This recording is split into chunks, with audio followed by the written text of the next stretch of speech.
It was one of those tense evenings where the air seemed thick with unspoken words.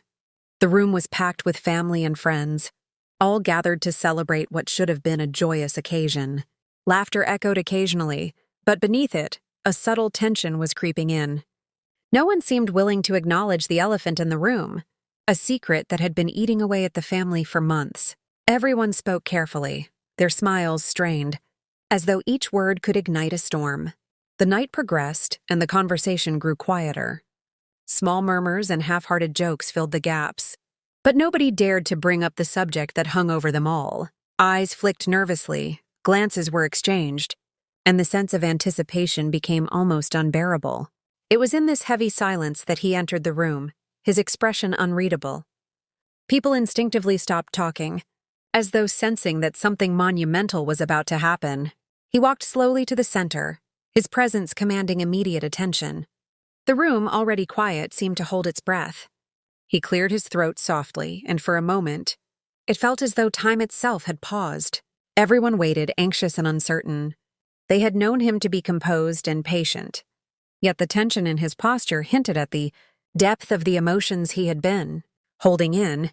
Finally, after what seemed like an eternity, he spoke. His words were deliberate, each syllable carefully chosen.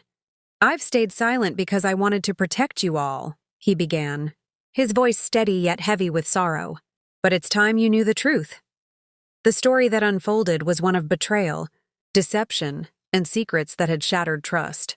Family members listened in shock as he revealed the actions of someone they had all trusted implicitly. It was a truth that no one had anticipated, and yet deep down, many had sensed something was amiss.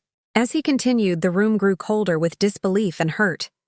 Tears formed in eyes that had never cried in public before, and some sank silently into their chairs, unable to grasp the betrayal fully. Friends who had been by their side for years struggled to reconcile the image of the person they thought they knew with the reality he described. Each revelation was like a small earthquake, shaking the foundations of relationships that had seemed unbreakable. When he finally finished speaking, the room remained silent, not from politeness, but from the weight of truth settling over everyone. People avoided eye contact, processing the shock in their own ways. Some whispered to themselves, while others stared at the floor, unable to meet the gaze of the betrayer. And yet, despite the hurt and confusion, there was a strange sense of relief in knowing the truth. The silence that followed was no longer suffocating. It was the first step toward confronting the betrayal and beginning the long journey of healing